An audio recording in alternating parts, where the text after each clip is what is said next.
There is no truth in the rumours that it's going to cost students £9,000 a year to log on to Facebook. And neither is there any truth in the rumour that Nick Clegg, the new SVP and man in charge of global affairs in Silicon Valley for Mr. Zuckerberg at Facebook, is going to form a coalition with MySpace and Bebo and call it To Facebook. There's no truth in any of these rumours, but there's lots of fun to be had. He's done well, Sir Nick Clegg, a knighthood and now a residence in California, in Silicon Valley, the new chief of global affairs. Mind you, if he is being paid in stock options, he'd be better to cash them in now, because the last mob he was in charge of lost almost all of its members of parliament, lost 75% of its membership, lost some of its lustre. As my colleague Dan Wooten was just pointing out, Nick Clegg and Facebook were really popular in 2010.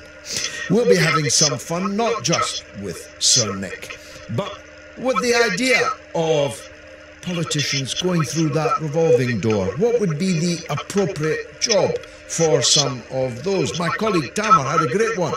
If Theresa May had to leave office, the very thought of it, the very thought of Theresa May having to leave office, she could become a wheat farmer.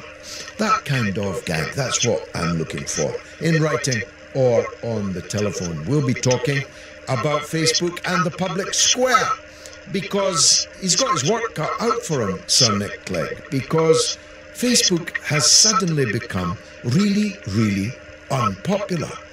Let's take just one case in point. George Monbiot, the Guardian columnist, an insider, a part of the literary and journalistic establishment, had a video on YouTube that 1 million people had enjoyed, looking at Sir Christopher Columbus, pointing out the inconvenient truth that there were 100 million Native Americans when Columbus arrived, and just 200 years later, there were fewer than 1 million Native Americans alive. You can join the dots, you can do the maths. But George had a clear view on how that came about. He looked also at the British Empire and the crimes of in Kenya and elsewhere. It was a really popular video.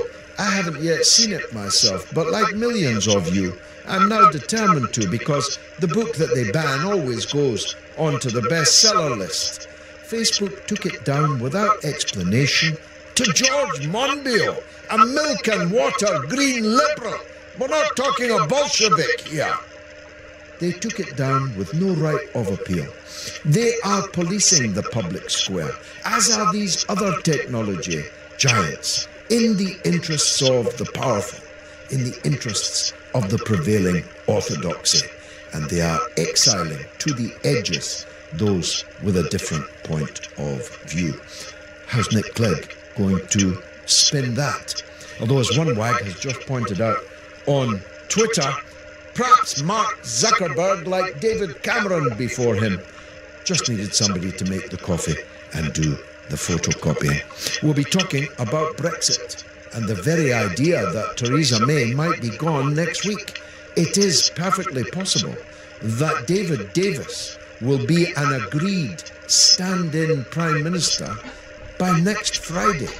That means we'll be talking next Friday to a man that appeared in my documentary about Tony Blair and with whom I've been friendly for 30 years.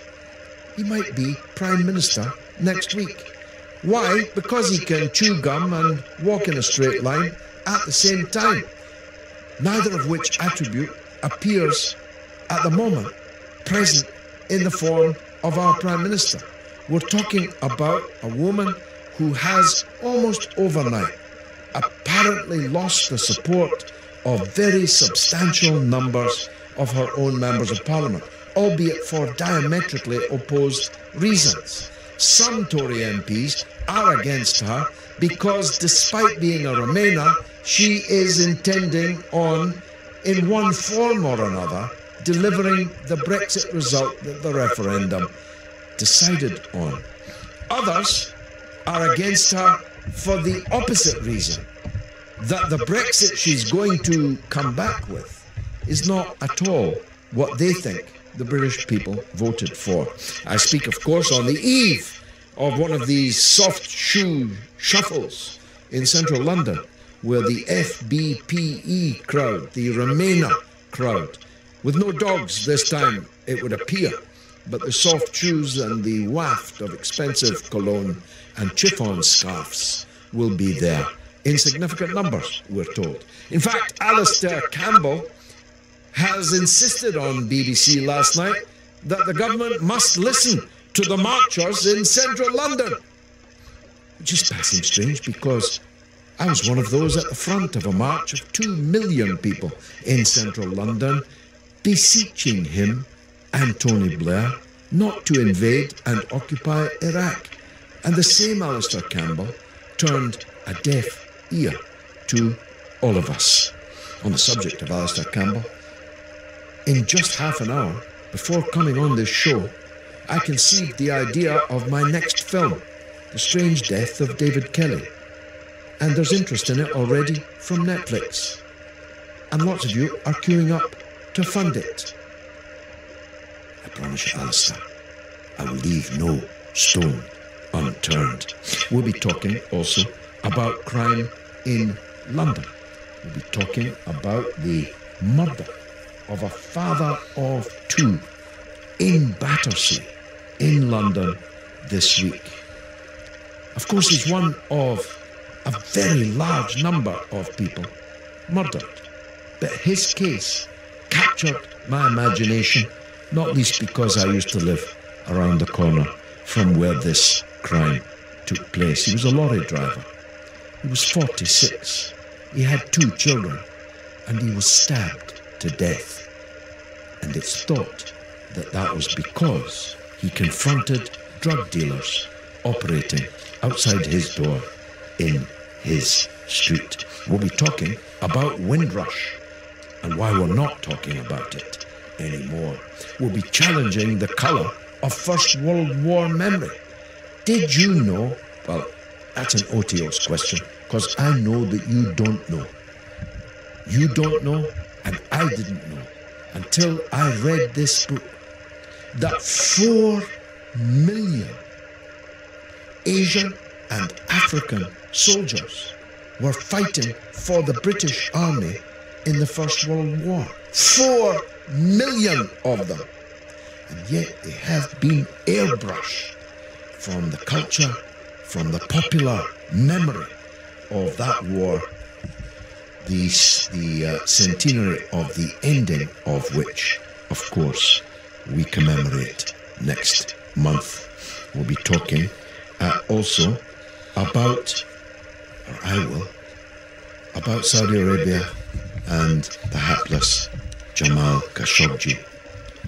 I predicted here last week, and I think even the week before, I have been predicting from the rooftops that all has changed utterly in the wake of what is now generally accepted even by President Trump, the murder of a Washington Post columnist in the Saudi consulate in Istanbul. Some people say, well, why didn't people rise up over the deaths of children in school buses in Yemen? Why did people not rise up about the crucifixions, the beheadings, the cruel and unusual punishments for which Saudi Arabia has become infamous? And the reason is, dear listener, that no amount of Yemeni school children in this world of ours are worth a hair on the head of a Washington Post columnist, whom every congressman, every senator, every insider inside the Beltway knows as a personal friend. Some people said nothing would happen as a result, because Saudi Arabia is vastly rich and gives out arms contracts and controls the price of oil. I said, it is, it will. This is a bridge too far, even for the dictatorship in Saudi Arabia. And just like on so many other issues, I'm already being proved right. I have to say it's a monarchy and not a dictatorship. I'm not sure, Tamar, if there's a distinction or a difference in that. But I have to say it's a monarchy. What's the definition of a dictatorship? The definition of a dictatorship is one where nobody gets elected, and where one man or a family or a clique run everything. That sounds like Saudi Arabia to me. But I have to say, it's a monarchy. Saudi Arabia, the monarchy, just like Luxembourg and England. Now, my first guest, I knew when he was, I think, still at school, but when he was a young hopeful. He's now a distinguished member of the European Parliament for Labour for London. He's Claude Moraes. Claude, welcome. Good evening, George. It's a real pleasure to be on your show. Long time no speak. I'm very happy to connect with you again. You are, at least for the next few months, a member of the European Parliament. Tell us, first of all, what the atmosphere is like amongst British MEPs as unemployment hurtles towards them. To be honest, George, I mean, it's a strange one because, I mean, I'm the sort of last kind of chair of a I mean, it's a big committee, Justice, Home Affairs, Civil Liberties. It's the big one. It's the biggest committee in the Parliament, and I'm still chair of it. And that is a very, very unusual position to be in. As you know, I was always passionate about asylum, refugees, migration. You once told me off for not being tough enough on it, and I learned a lesson from that, by the way. And to be honest, I'm doing that job. So for people like me who are still engaged, we just get on with it. We've been allowed to get on with it. There's not been any hassles. There's a big UKIP contingent, of course, and that speaks for itself. They carry on doing what they do. They've done quite well out of the European Parliament, allegedly. Yes. And that speaks for itself. I don't want to just add to what people will know anyway. But the Conservatives, they're interesting because they had that kind of split where they're no longer in the European People's Party. I mean, you know this stuff inside out, George, but to explain to the listeners, they went into this really dodgy kind of political group, the ECR, which is full of quite extreme politicians, and so now they're kind of not really anywhere near the kind of... They did withdraw from that, to be fair, yeah?